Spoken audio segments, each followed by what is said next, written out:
오늘도 하나님께 사랑 고백한 여러분들에게 그 입술에 복음의 능력을 주시기를 예수님의 이름으로 축복합니다. 우리의 말의 성실성, 그 통전성을 통하여 우리가 예수님의 제자 된 그 아름답고 선한 모습이 우리의 인생 여정 발걸음마다 확실히 나타나게 될 것입니다. 여러분, 세상에서 가장 큰 거짓말이 뭐라고 생각하십니까? 제가 두 가지의 얘기를 제 나름대로 편집을 해서 여러분들에게 한번 얘기를 드릴게요.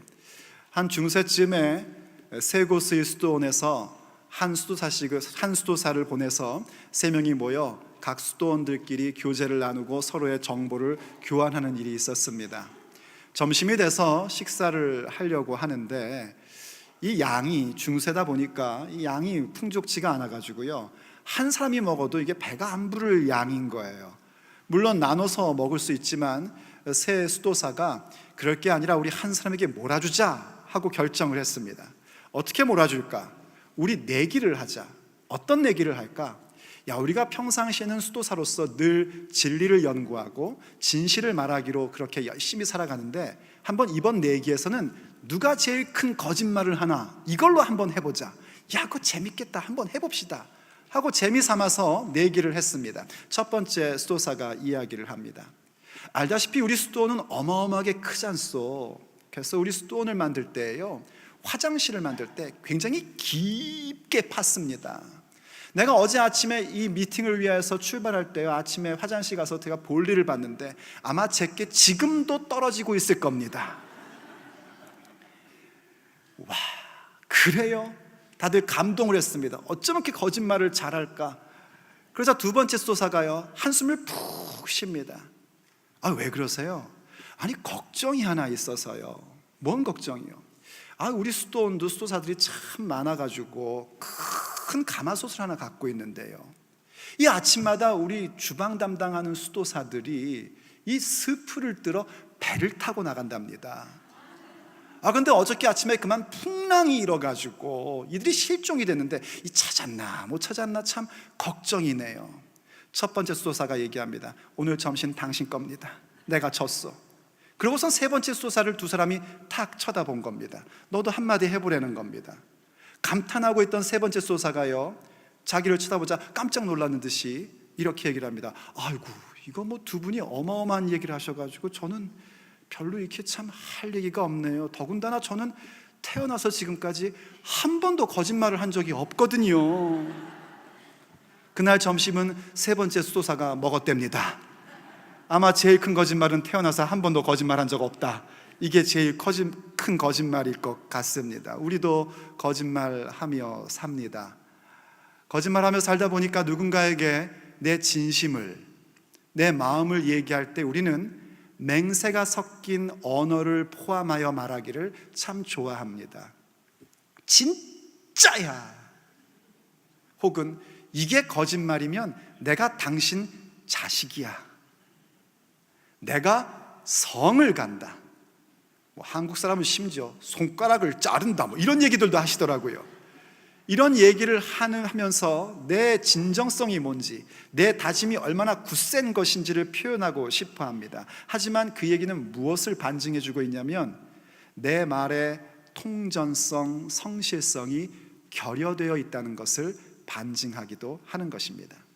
통전성이라는 말은 영어로는 integrity를 얘기하는 건데 완전하고 일치된 상태를 통전성이라고 얘기합니다. 우리의 말의 통전성을 잃어버리다 보니, 하도 거짓말이 난무하는 세상 속에 살다 보니 우린 자꾸 맹세를 합니다. 여러 가지 방법으로 자기 말의 확실함을 얘기합니다. 오늘 예수님께서 팔복의 은혜, 그 존재에 대한 복을 누리고 살아갈 예수님의 제자들에게 말씀의 진의를 설명해 주는 데 있어서 계속하여 이런 말씀을 오늘 본문에서 얘기하셨습니다. 헛맹세를 하지 말고 내 맹세한 것을 주께 지키라는 것을 너희가 들었다 하시면서 새로운 주제를 말씀해 주십니다. 바로 맹세에 대한 것입니다. 유대인들은 맹세하기를 참 좋아했었습니다. 그리고 성경에서 분명히 여호와의 이름으로 맹세하라 하고 말씀까지 주셨습니다. 근데 자꾸 이것을 많이 어기다 보니까 특별히 레위기 19장 20절 12절에서 이렇게 말씀해 주신 적이 있습니다. 너희는 내 이름으로 거짓 맹세함으로 내 하나님의 이름을 욕되게 하지 말라. 나는 여호와니라 하고 말씀해 주셨습니다. 하나님의 명예를 걸고 살아가야 될 사람들이 하나님 이름을 걸고 맹세를 하는데, 사실 그 이유가 하나님 명예 때문에 하는 것인데 자기의 말의 진정성을 강조하고 싶어서 말하면서 동시에 자꾸 그 맹세가 어겨지는 겁니다. 그래서 본의 아니게 거짓말이 되는 겁니다. 물론 거짓말을 하기 위해서 맹세를 한 적도 있지만, 맹세를 해놓고 내가 연약하기 때문에 그 약속을 어길 때도 있는 겁니다. 그러다 보니 하나님의 이름으로 맹세한다는 것이 유대인들에게는 굉장히 큰 부담으로 왔습니다. 맹세를 안 할 수는 없고 해야 되는데 이게 부담스러워서 유대의 선생님들이 방법을 가르쳐 준 겁니다. 그래, 여호와의 이름으로 맹세하면, 그것 어기면 하나님의 이름을 망령되이 일컫지 말라는 계명까지 어기게끔 될 수 있으니까 이렇게 해라. 여호와의 이름 대신에 하늘을 두고 땅을 두고 맹세를 해라. 예루살렘을 두고 맹세를 해라. 혹은 네 머리를 두고 맹세를 해라 하고 가르쳐 준 겁니다. 심지어는 어떤 것을 걸고 맹세하는 것은 반드시 지켜야 되고 어떤 것을 걸고 맹세한 것은 지키지 않아도 된다라고 가르쳤습니다. 예를 들면 성전에 금을 두고 맹세한 것은 반드시 지켜야 되고 성전을 두고 맹세한 것은 어겨도 괜찮다라고 가르친 겁니다. 본래 이것을 가르쳐준 배경은 이렇답니다. 옛날에 하도 전쟁이 많고 전쟁이 일어나다 보면 포로로 잡힐 때가 있지 않습니까? 그럼 이방 적군들이 우리 편의 정보를 빼내기 위해서 이 포로들에게 여러 가지 얘기를 하고 여러 가지를 묻습니다. 그럼 그때 정보를 줄 때 거짓 정보를 줄 수밖에 없는데, 내 나라 사랑하고 내 국민들 사랑하니까 거짓 정보를 주는데, 이 이방인들이 유대인들이 맹세하는 것은 반드시 지킨다는 걸 알고 있기 때문에 너 그거 맹세할 수 있어? 라고 물은다는 겁니다. 그럼 그때 성전을 두고 맹세하는데 우리 편은 동쪽으로 가서 사실은 서쪽에 숨어 있는데 이렇게 얘기해도 된다는 겁니다. 그건 하나님의 이름을 모욕하는 것이 아니고 그 맹세는 어겨도 된다는 겁니다. 그렇게 원래 만들어준 것인데 유대인들이 이거를 일상에도 끌고 와버린 겁니다. 장사하면서 얘기하는 겁니다. 믿지고 파는 거예요. 진짜요? 내가 성전을 걸고 맹세컨대 남는 거 하나도 없어요. 사실은 거짓말인 거죠. 그런 헛맹세가 유대 사회 속에 계속해서 나오고 있었던 겁니다. 그런 모습을 보고 우리 주님께서 너희들은 그런 거 하지 말라라고 명령하십니다. 팔복의 은혜 존재에 대한 복을 누리고 있는 예수님의 제자들은 그런 헛된 맹세를 해서 누구를 속이거나 누구를 해코지하는 일들을 해서는 안 된다는 겁니다. 오히려 무엇하라고 하시는가? 37절에서 이렇게 말씀하십니다. 오직 너희 말은 옳다 옳다 아니라 아니라 하라. 이에서 지나는 것은 악으로부터 나느니라 하고 말씀하십니다. 그냥 옳다 옳다 아니라 아니라, 옳은 것은 옳다 아닌 것은 아니다, 예스면 예스, 노우면 노 하라는 겁니다. 어떤 글을 읽는데 이런 내용이 나오더라고요. 옳은 것인데 아니라고 하고 아닌 것인데 옳다고 하는 사람들은 위선자랍니다. 내 앞에서는 옳다고 했는데 다른 곳에 가서는 아니다라고 얘기하면 그 사람은 배신자랍니다. 또 어떤 경우에는 옳다와 아니다를 동시에 하는 사람이 있답니다. 그 사람은 이중인격자랍니다. 그리고 어떤 사람은 옳다도 안 하고 아니라도 안 한답니다. 그러면서 얘기하죠. 난 누구의 편도 안 들어. 근데 그 사람들은 기회주의자랍니다.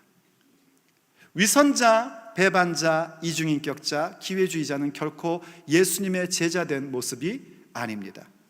우리는 우리의 말에 있어서 옳다 하면 옳은 것이고 아니다 하면 아닌 것이고, 내가 네 했으면 네인 것이고 아니다 하면 아닌 것으로 보여지는 우리의 말에 통전성을 갖는 자들이 돼야 됩니다. 이러지 말잔 말입니다. 아니야 필요 없어 라고 우리 한국 분들이 특별히 그게 많아요. 아니야 필요 없어 라고 얘기하는데 마음에서는 한 번만 더 물어봐줘, 이러지 말자는 겁니다. 사실은 원하는데 아니야 필요 없어 얘기해서 안 해주면은 삐지고 섭섭해하고 이러지 말자는 겁니다. 자기 말의 통전성을 가질 때 우리의 말 속에 복음의 능력이 나타나기 시작하는 겁니다. 그럼 중요한 것은 그겁니다. 우린 과연 어떻게 우리 말의 통전성을 가질 수 있느냐 하는 겁니다. 여러분도 아시고 저도 알다시피 우리는 지난 주간에도 대답은 하실 필요 없습니다. 몇 번 거짓말을 했을까요? 네, 대답 안 해도 우리는 압니다. 우린 거짓말 본의 아니게 혹은 무서워서 혹은 내 유익을 위해서 했던 사람들입니다. 그런 우리가 어떻게 우리 말의 통전성을 가짐으로 인하여 우리의 말이 생명을 살리고 누군가를 세워주는 그런 복음의 능력을 가진 말이 될 수 있을까요? 오늘 우리가 함께 듣고자 하는 하나님의 메시지입니다. 첫째, 자기 말의 통전성을 갖는 사람은요, 모든 곳에서 하나님의 현존을 인식합니다. 모든 곳에서 하나님의 현존하심을 인식할 때에 우리는 나의 말의 통전성을, 그 성실성을 계속하여 이루어갈 수 있는 것입니다. 오늘 본문 34절과 35절을 보면 예수님께서 이렇게 말씀하셨습니다. 나는 너희에게 이르노니 도무지 맹세하지 말지니 하늘로도 하지 말라 이는 하나님의 보좌임이요 땅으로도 하지 말라 이는 하나님의 발등상임이요 라고 말씀하십니다. 유대인들은 하늘을 두고 땅을 두고 맹세를 했는데 예수님께서는 그렇게 하지 말라시는 겁니다. 왜냐하면 하늘은 그냥 하늘이 아니라 하나님의 보좌이고 땅은 그냥 땅이 아니라 하나님의 발등상이라는 겁니다. 고대 사회에서 임금의 보좌와 발등상이라는 것은 단순한 의자나 자기의 편안함을 위한 도구가 아닙니다. 보좌와 발등상이라는 것은 한 임금의 모든 권세와 능력을 가지고 무언가를 공식적으로 선언할 때에 사용하는 자리가 보좌와 발등상입니다. 이 세상에서 호흡을 갖고 사는 사람들 가운데 머리 위에 하늘을 두지 않은 사람은 있을 수 없습니다. 우린 전부 다 하늘 아래에 사는 사람입니다. 이 세상에 살아가는 사람들 가운데 땅 위에 걷지 않는 사람이 없습니다. 우린 전부 다 땅 위에 걷고 있는 사람들입니다. 우리 머리 위에 있는 하늘, 우리 발 아래에 있는 땅이 단순한 하늘, 단순한 땅이 아니라 천지를 창조하신 만왕의 왕이신 우리 아버지 하나님의 보좌이고 발등상이란 말입니다. 그 사실을 인식할 줄 알아야 됩니다. 하늘이 하나님의 보좌이고 땅이 하나님의 발등상이라는 얘기는 무엇인가? 우리가 어디 가서도 피할 수 없는 저 하늘과 저 땅 가운데 있을 때에 우리는 하나님의 권세, 하나님의 권위, 하나님의 능력 아래 있고 하나님의 명령과 그 통치 가운데 있다는 것입니다. 하나님의 왕권이 선포되는 자리 가운데 우린 피할 수가 없습니다. 그 사실을 인식하셔야 됩니다. 여기서는 내가 거짓말을 해도 괜찮겠지, 저기서는 내가 사기를 해도 괜찮겠지. 아닙니다. 우리가 예수님의 제자일진데 하늘 아래 땅 위에 사는 사람으로서 이 하늘과 땅이 하나님의 통치와 그분의 다스림이 선포되고 있는 현장이라는 것을 인식해야 됩니다. 그때 우리는 우리의 말에 통전성을 갖는, 내 말에 성실성을 갖는 사람들로 세워질 수 있는 겁니다. 하늘이 하나님의 보좌이고 땅이 하나님의 발등상이라는 사실, 곧 하나님의 통치를 받아들이고 산다는 것은 구체적으로 어떤 모습일까? 이사야 66장 1절과 2절을 보면 하나님께서 이렇게 말씀해 주신 적이 있습니다. 세 번역입니다. 주님께서 이렇게 말씀하신다. 하늘은 나의 보좌요 땅은 내 발 받침대다.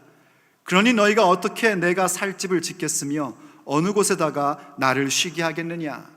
이 말씀의 배경은 성전을 짓는 것에 대한 하나님의 응답이셨습니다. 그런데 제가 오늘 보고 싶은 건 뭐냐면 하나님께서 직접 화법으로 하늘은 내 보좌고 땅은 내 발등상이다 라고 말씀하셨다는 겁니다. 여러분이 성경을 읽다가 보좌와 발등상에 대한 부분이 나오면 그냥 단순히 보시면 안 되고 이건 지금 하나님의 다스림과 통치가 선언되고 있는 것이구나 하고 이해하며 성경을 읽으셔야 됩니다. 하나님의 통치가 있는 곳, 하나님의 다스림이 있는 곳에 우리 모두가 있다는 얘기입니다. 그러면서 계속해서 2절에서 이렇게 말씀하십니다. 주님의 말씀이시다. 나의 손이 이 모든 것을 지었으며 이 모든 것이 나의 것이다. 맞습니다. 모든 것이 하나님의 것입니다. 우리가 소유하고 있으나 그것은 잠시 맡고 있는 것뿐이지 전부 다 하나님 아버지의 것입니다. 죄송합니다. 그리고 계속해서 말씀하십니다. 겸손한 사람, 회개하는 사람, 나를 경외하고 복종하는 사람, 바로 이런 사람을 내가 좋아한다. 하나님의 통치 앞에서 어떤 사람들을 하나님께서 좋아하시는가? 겸손한 사람, 회개하는 사람입니다. 그리고 하나님을 경외하고 복종하는 사람. 개역 한글은 어떻게 번역하고 있냐면 그 말씀 앞에 떠는 자를 하나님께서 기뻐하시고 좋아하신답니다. 우리 부족합니다. 좀 전에도 말씀드렸듯이 우리 거짓말하며 삽니다. 맹세하지만 맹세조차 어기며 사는 그런 사람들입니다. 약속하지만 어길 때가 참 많습니다. 그런데 그럴 때 우리가 그것을 당연한 것처럼 여기면 안 됩니다. 험한 이민 사회를 살려면 어쩔 수 없다라고 여기시면 안 됩니다. 내가 두렵고 부족하고 혹은 내 이익을 위해서 뭔가 거짓을 했다면 우린 주님 앞에 슬퍼할 줄 알아야지 됩니다. 주님 앞에 나와 겸손히 무릎 꿇을 줄 알아야 됩니다. 주의 말씀 앞에 두렵고 떨림으로 서 있을 줄 알아야지 됩니다. 그럴 때에 그 사람이 바로 하나님의 통치와 다스림을 받아들이는 사람이요, 하늘이 하나님의 보좌이고 땅이 하나님의 발등상임을 인정하며 인식하며 사는 예수님의 제자들인 것입니다. 이렇게 지금 겸손한 마음을 갖는다는 것, 그것은 팔복으로 비유하면 심령의 가난함을 갖는 것입니다. 주님 앞에서 울 줄 안다는 것은 바로 애통하는 자가 되는 것이고요, 말씀 앞에 떤다는 것은 온유한 자 되는 겁니다. 그 말씀 앞에 떨므로 인하여 내가 가지고 있는 힘을 이 말씀에 의하여 사용하고자 하는 그 온유함이 있는 것, 그것은 주의 말씀 앞에 떨 때에만, 주의 말씀 앞에 떨림을 가질 수 있을 때에만 가능한 것입니다. 바로 팔복의 제일 처음에 나오는 세 가지여서 심령의 가난함, 애통함, 그리고 온유함, 이러한 부분들이 우리에게 주어져 있을 때에 우린 바로 하나님의 현존하심을, 내가 어디에 있든지 어느 때든지 하나님의 현존하심과 그 통치하심을 인정하는 자가 될 수 있습니다. 그때 우리의 말이 통전성을 갖게 되는 것이고, 그 통전성을 가진 사람들의 말이 누군가를 세우고 누군가를 격려하는 예수님의 제자의 모습으로 세워질 수 있는 것입니다. 두 번째로 우리의 말의 통전성을 가지려면요, 우리는 우리의 인생이 순례의 길임을 인정해야 합니다. 우리의 인생이 순례의 길임을 인정하십시오. 우리가 하나님의 통치를 받아들이고 살아간다면 우리는 알고 있습니다. 우리의 삶의 여정이 영원한 것이 아니라 지금 하루하루 살아가는 것이 순례자의 길을 걷고 있다는 사실을 알게 됩니다. 예수님께서 하늘과 땅을 말씀하신 다음에 바로 이어서 언급하신 게 뭐냐면 예루살렘을 언급하셨습니다. 이 예루살렘을 두고도 맹세하지 말라는 겁니다. 왜냐하면 거기에는 큰 임금이 계시기 때문입니다. 예루살렘이라는 곳은 경건한 유대인들이 절기 때마다 여행을 하던 목적지였습니다. 절기 때에 하나님 앞에 가서 예배를 드리고자 먼 곳에서도 그 여행을 갔고, 그런 여행객들을 그들은 순례자라고 불렀었습니다. 예루살렘을 향하여 순례의 길을 가는 이유는 뭔가, 그 예루살렘 중심에 성전이 있기 때문입니다. 그 성전 가운데 계신 큰 임금께 예배하며 경배하기 위해서 그들은 예루살렘 성을 향하여 간 것입니다. 오늘을 사는 우리는 어떻게 해야 될까요? 우린 굳이 성지순례 가서 예루살렘을 꼭 가볼 필요는 없습니다. 거기엔 성전도 없습니다. 물론 가셔도 괜찮습니다. 하지만 우리가 알아야 될 건 뭐냐면 우리에게도 목적해야 될 새 예루살렘이 있다는 점입니다. 요한계시록 21장은 우리에게 새 예루살렘에 대해서 설명해 줍니다. 새 예루살렘이라는 것은 하나님 나라의 백성과 그 영토의 완성의 모습으로 나타나는 것이, 표현되는 것이 새 예루살렘입니다. 새 예루살렘이 하늘부터 내려오는 것을 묘사하는데, 특별히 21장 22절을 보면 이렇게 말씀해 주고 있습니다. 성 안에서 내가 성전을 보지 못하였으니 이는 주 하나님 곧 전능하신 이와 및 어린 양이 그 성전이심이라. 예루살렘의 핵심이 성전인데 새 예루살렘에는 성전이 없는 겁니다. 왜 성전이 없는가 했더니 이제 더 이상 사람의 손으로 만든 성전은 필요 없고 진정한 성전의 본래 목표였던, 본래 본질이었던 하나님 아버지와 예수 그리스도가 성전 되시기 때문입니다. 그럼 한번 정리해 보십시오. 고대 유대인들이 예루살렘 성을 향하여 여행을 했던 것은 그 가운데 중심인 성전이 있기 때문이었고, 성전을 목적하며 그들은 순례의 길을 갔습니다. 그렇다면 오늘을 사는 예수님의 제자들은 하늘에 있는 새 예루살렘을 목적하며 우리의 순례의 길을 갈 때 그 목표가 뭔가? 바로 성전이 목표였는데, 그 목적은 바로 우리 주 하나님 아버지와 예수 그리스도가 우리의 목적이 되는 것입니다. 예수님을 만나고 싶어서 하나님 아버지께 온전한 가운데에 영광과 존귀와 찬양과 감사를 올리고 드리고 싶어서 우리는 새 예루살렘을 향하여 순례의 길을 가는 것입니다. 여러분, 천국 왜 가고 싶으십니까? 좋은 거 잡수고 싶으셔서요? 좋은 집에서 사시고 싶으셔서요? 우리의 천국 가는 목적은 그것이 아닙니다. 아버지 하나님과 우리 주 예수 그리스도를 뵙기 위함입니다. 그분께 어떤 유혹도 없고 어떤 방해도 없고 아무 죄악도 없이 슬픔도 없이 아픔도 없이 영원 무궁토록 경배와 찬양을 올려드리고 싶어서 그 목적을 가지고 우리는 순례의 길을 가는 겁니다. 그러므로 사랑하는 여러분, 우선은 여러분들의 삶의 목적이 무엇인지를 분명히 하십시오. 우리의 삶의 목적이 뭡니까? $1,000,000을 모으는 겁니까? 그건 우리의 삶의 목적이 될 수 없습니다. 좋은 집을 사는 것입니까? 그거 우리의 삶의 목적이 될 수 없습니다. 좋은 차 타는 겁니까? 그것도 우리의 삶의 목적이 될 수 없습니다. 그 모든 것들은 전부 다 수단에 불과한 것입니다. 우리의 목적은 오직 하나님 나라와 예수 그리스도의 복음뿐입니다. 인정하시면 아멘 하십시오. 그게 우리의 목적이 되어야 됩니다. 그 목적이 될 때에 우린 비로소 우리의 삶이 순례의 길이라는 것을 깨닫게 되고, 순례의 길이라는 것이란, 우리의 인생 여정이 순례의 길이라는 것을 알아야 거짓말하지 않고 우리의 삶 속에 내 말의 통전성을 가지며 살아갈 수 있는 겁니다. 구체적으로 어떻게 해야 되는가? 그 21장에서 이런 말씀을 해줍니다. 21장 27절을 보십시오. 무엇인지 속된 것이나 가증한 일 또는 거짓말하는 자는 결코 그리로 들어가지 못하되 오직 어린 양의 생명책에 기록된 자들만 들어가리라. 우리가 천국에 들어갈 수 있는 조건은 다른 것 없습니다. 오직 예수님을 믿음으로 말미암아 들어갈 수 있습니다.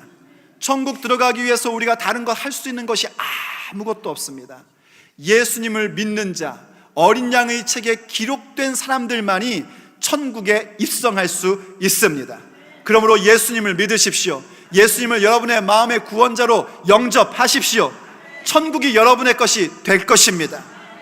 그런데 참 오늘 본문 이상하죠. 분명히 예수님 믿는 자만이 천국 들어간다고 했는데 앞에서 뭐라고 말씀하셨냐면, 무엇이든지 속된 것이나 가증한 일 또는 거짓말하는 자는 결코 거기에 못 들어간답니다.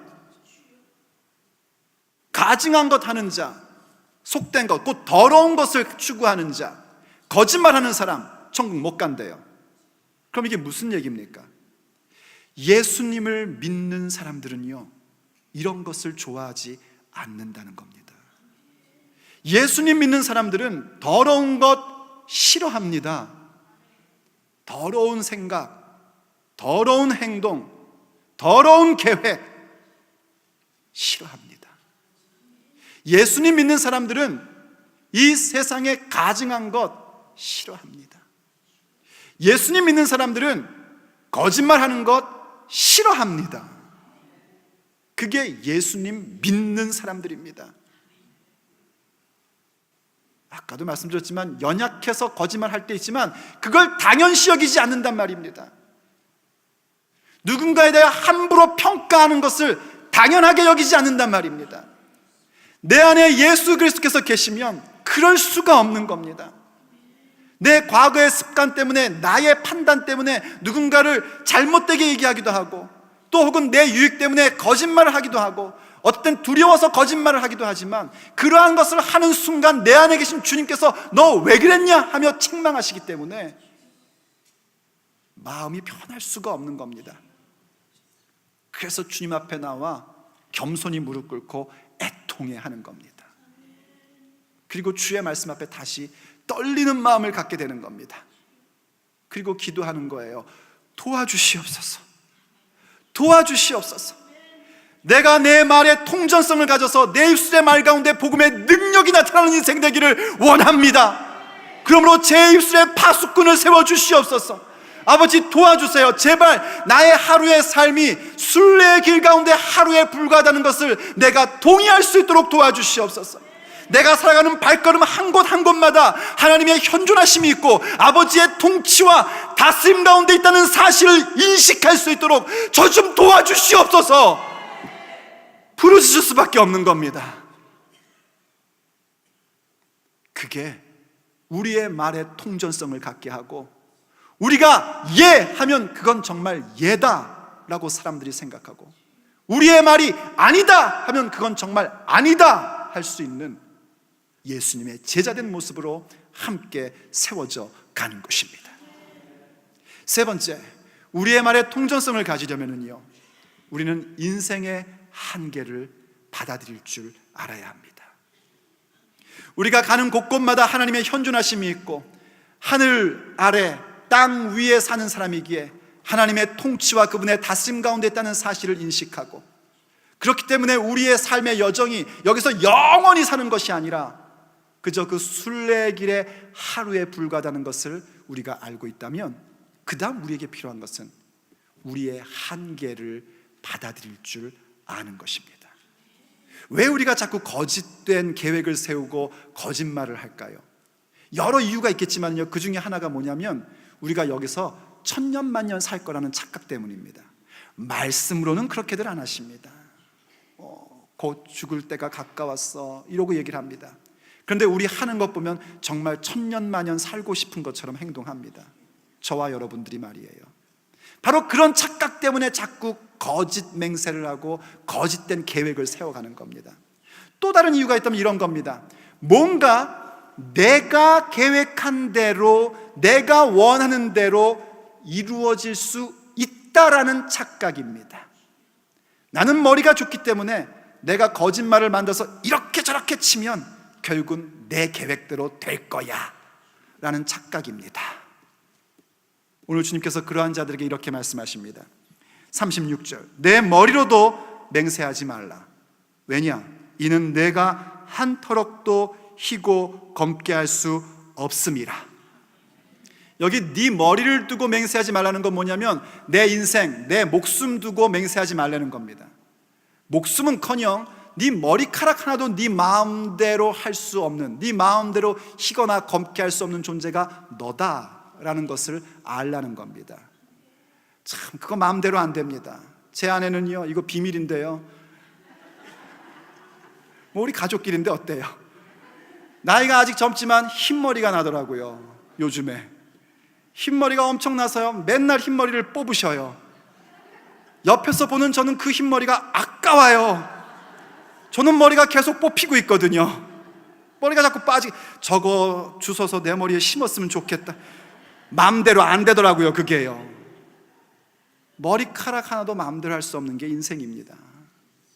그랬더니 누가 그러더라고요. 목사님, 흰머리를 검게는 만들 수 있어요. 염색할 수 있걸랑요. 그게 문제입니다. 염색을 하는 것은 감추는 것이지 바꾸는 게 아닙니다. 잠시 감추었을 뿐입니다. 감출 수 있는 것이 내가 뭔가를 바꿀 수 있다는 것을 말하는 게 아닙니다. 감출 수 있는 것이 영원한 법이 없습니다. 왜 인류가 자꾸 하나님으로부터 멀어지고 있는가? 바로 그 부분 때문입니다.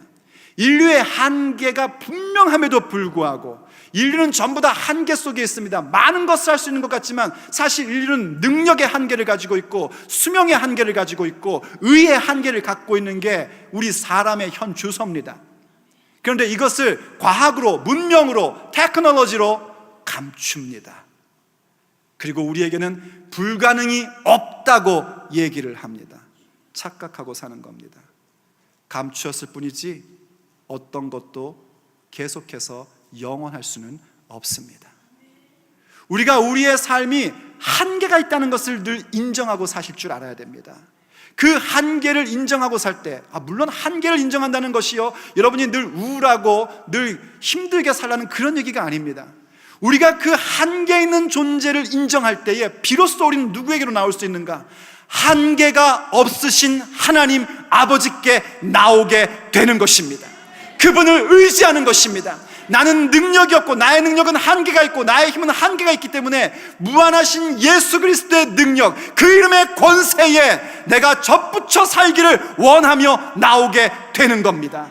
그게 우리의 능력입니다. 예수님의 이름의 능력이 나의 능력이 되고 예수님의 보혈의 권세가 나의 권세가 되는 것, 그것은 오직 나는 한계를 가진 사람이라는 사실을 받아들일 때에만 가능한 일입니다. 그리고 그렇게 나의 한계를 인정할 때에 우린 비로소 예수 그리스도의 능력, 예수님의 보혈의 권세를 가지고 내 말의 통전성을 일구어가는 주님의 제자가 되는 것입니다. 예수님을 의지하고 하나님을 의지한다는 게 뭘까요? 베드로전서 1장 24절과 25절이 우리에게 이렇게 말씀해 줍니다. 그러므로 모든 육체는 풀과 같고 그 모든 영광은 풀의 꽃과 같으니 풀은 마르고 꽃은 떨어지되 오직 주의 말씀은 세세토록 있도다 하였으니 너희에게 전한 복음이 곧 이 말씀이니라. 물론 육체 가운데도 영광이 있긴 있습니다. 풀 같은 육체 속에서도 영광이 있긴 있네요. 그런데 그 영광은 풀의 꽃과 같습니다. 풀은 떨어지고 꽃은 시들 수밖에 없는 게 사실입니다. 우리가 이 땅에서 누릴 수 있는 영광이라는 것 전부 다 떨어지는 꽃과 같은 겁니다. 아무것도 아닙니다. 주님 오시는 날 아무것도 아닌 것이 되어버립니다. 영원한 것은 오직 주님의 말씀뿐입니다. 영원한 것은 오직 하나님의 영광뿐입니다. 우리가 우리의 한계를 인식하고 주님 앞에 나올 때에 하나님의 영광 가운데 동참되는 자가 되는 것이며 말씀의 그 능력이 우리의 삶의 능력으로 나타나게 됩니다. 그때 우리의 말에는 통전성이 이루어지게 되는 것이고 우리의 말 가운데 복음의 능력이 나타나서 우리의 말이 사람을 죽이거나 해하는 것이 아니라 생명을 살리는 말로 세워진 바 되는 것입니다. 그게 제자의 모습입니다. 사랑하는 성도 여러분, 우린 참 못나고 부족한 사람들입니다. 저 역시 부족하고 못난 사람입니다. 그렇다고 해서 우리가 포기해서는 안 됩니다. 우리의 말에 통전성을 갖는 그 일, 주님의 그 명령에 대하여 포기해서는 안 됩니다. 오늘도 우리가 주님의 현존 앞에 그분의 통치 가운데 있다는 사실을 인식하면서 오늘 하루하루의 삶이 천국을 향한, 주님 만나는 그 목적을 향한 순례자의 길임을 기억하십시오. 그리고 내 한계를 인정하며 주님의 능력 가운데로 들어오십시오. 간구하십시오. 기도하십시오. 주께서 나에게 팔복의 은혜를 주셨고 존재에 대한 복을 누리게 하시는데 어찌 내가 내 말의 통전성을 잃어버리며 살 수 있습니까? 내 능력으로는 안 됩니다. 내 힘으로는 안 됩니다. 그러므로 도와주시옵소서. 성령으로 나를 장악하여 주시옵소서. 성령님의 말하게 하심을 따라 말하는 자가 되게 하여 주시옵소서. 그 기도를 드리는 자들에게 주께서 우리의 언어의 통전성을 심어넣어 주실 것입니다. 우리의 그 모습을 통해서 우리가 주님의 제자임을 증명하시면서 이 어두운 세상 가운데 주의 빛을 비추어 주실 것입니다. 기도하시겠습니다. 사랑하는 아버지 하나님, 오늘도 우리에게 말씀으로 훈계하시며 가야 할 길이 무엇인지 가르쳐 주셔서 감사드립니다. 거짓이 난무하고 또 거짓말하고 살다 보니 우린 그것이 당연한 것처럼 여기고 그것은 아무것도 아닌 것처럼 여기던 참 어리석은 사람들이었습니다. 예수님을 믿는 자임에도 불구하고 우리가 그렇게 더럽고 속되고 거짓말을 좋아하는 사람들이었으니 이 일을 어찌하면 좋습니까? 아버지, 우리를 불쌍히 여겨 주시옵소서. 오늘 주의 말씀 듣고 이것은 정말 심각한 부분이라는 사실을 깨닫고 회개하는 마음을 갖습니다. 아버지 앞에 겸손히 구합니다. 주의 말씀 앞에 떨며 간구합니다. 아버지, 우리의 말에 통전성을 베풀어 주시옵소서. 우리의 말에 거짓이 사라지게 하여 주시옵소서. 더러운 계획이 사라지게 하여 주시옵소서. 우리의 말 가운데 오직 복음의 능력만이 나타나게 하여 주시옵소서. 그래서 생명을 존중하며 순결한 삶을 살면서 오직 우리의 말의 통전성을 나타내므로 우리가 주님의 제자임을 깨닫게 하여 주시옵소서. 비록 공사 중일지라도 결단코 포기하지 아니하고 나의 입의 말과 내 마음의 묵상이 아버지께 연락되기를 열망하는 우리 모두가 되게 하여 주시옵소서. 우리 주 예수 그리스도의 이름으로 간절히 기도 올립니다. 아멘.